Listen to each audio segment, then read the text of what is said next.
Hello, hello. This is going to be a free-flowing review of the Fantastic Four movie. I just wanted to, get some of my thoughts out there and that sort of thing. It's going to be completely unscripted, hopefully, and have no editing as well, hopefully. But we'll see how that goes. Now, first off, if you're wondering, hey, should I watch it? Should I not watch it? Go watch it. Absolutely. It's the best Fantastic Four property out there currently. Like, it's so much better than the Fan Four Stick or any of the other old movies.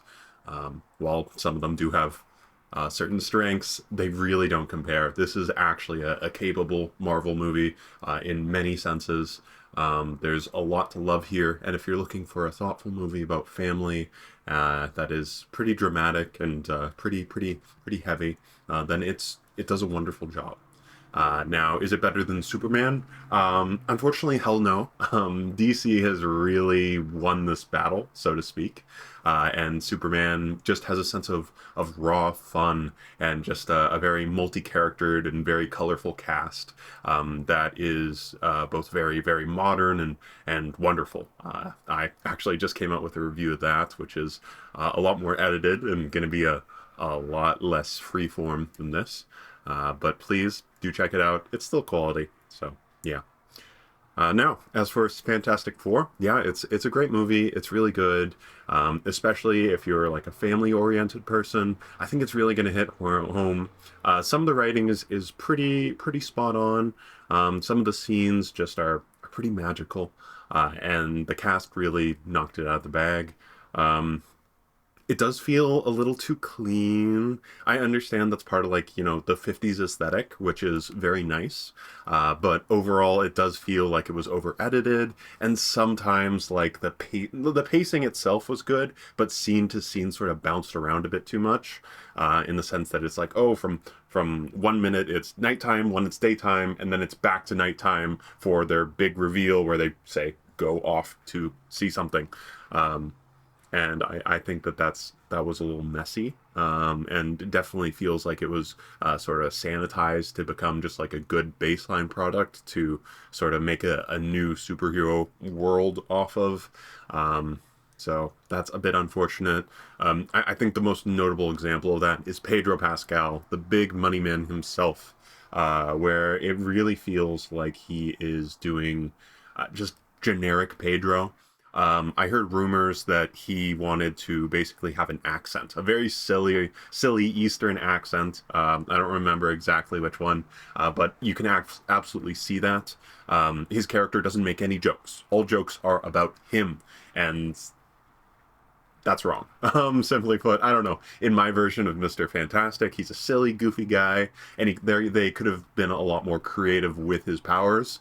A lot of the CGI for him, I don't know, it still looked dated, but it's not that big of a deal. Tech is way better than it was by a landslide. Yeah, other than that, I would say the real soul of the movie is Invisible Woman. Um, Sue Storm absolutely carries this. I would say she, if anything, is more of a main character than Reed Richards, Mr. Fantastic, Pedro Pascal, and she is very much the emotional heart. And I think that's wonderful. If you're going to do the Fantastic Four, she very much needs a role to play. And in previous movies, right, like she was definitely like a bit of a trophy girl, right?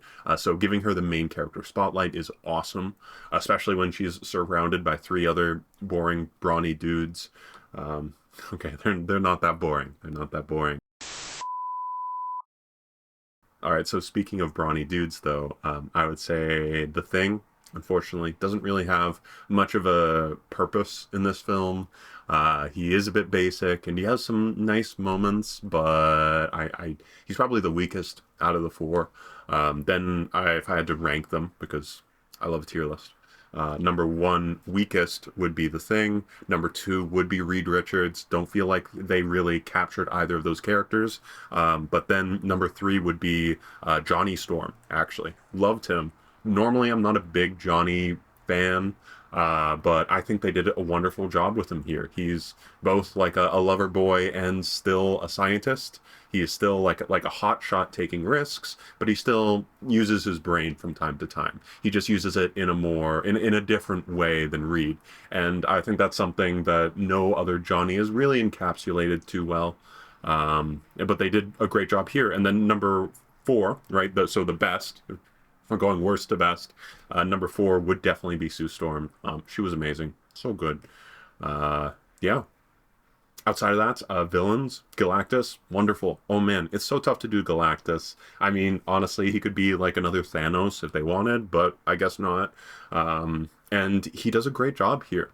The acting is superb. Just the general framing of him is really good.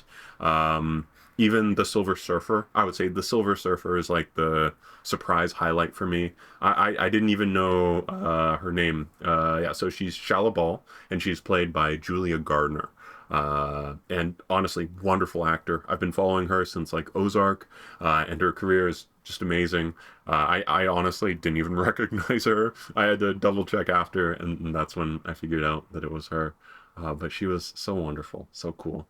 And she really stole the show. I enjoyed the dynamic between Johnny and her. I thought that was really fun and not something I expected too much. And I enjoy the fact that they are open enough with their characters to play around with the gender like that. Um, yeah, I mean, what else is there? There's Herbie. Herbie is cute, but I don't know. He doesn't really have that Pixar magic, I would say. More critique wise, it's definitely not a perfect movie. It does feel oversaturated and just a bit sanitized as a product. I definitely understand that part of that, once more, is just the 50s aesthetic, but it doesn't really feel like they really nailed that in a proper way. Especially from like a global perspective. This movie feels super white.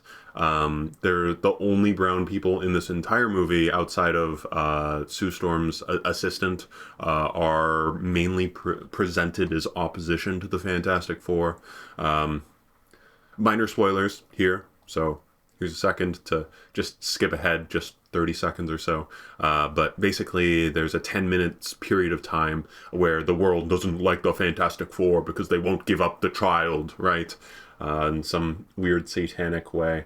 And the only opposition are painted largely as people of color. And that's weird, okay? I understand that once more it's a very 50s narrative and perspective, but they definitely could have been more forward thinking about that, and they do deserve the flack, especially compared to Superman, which is overtly political and overtly wonderful.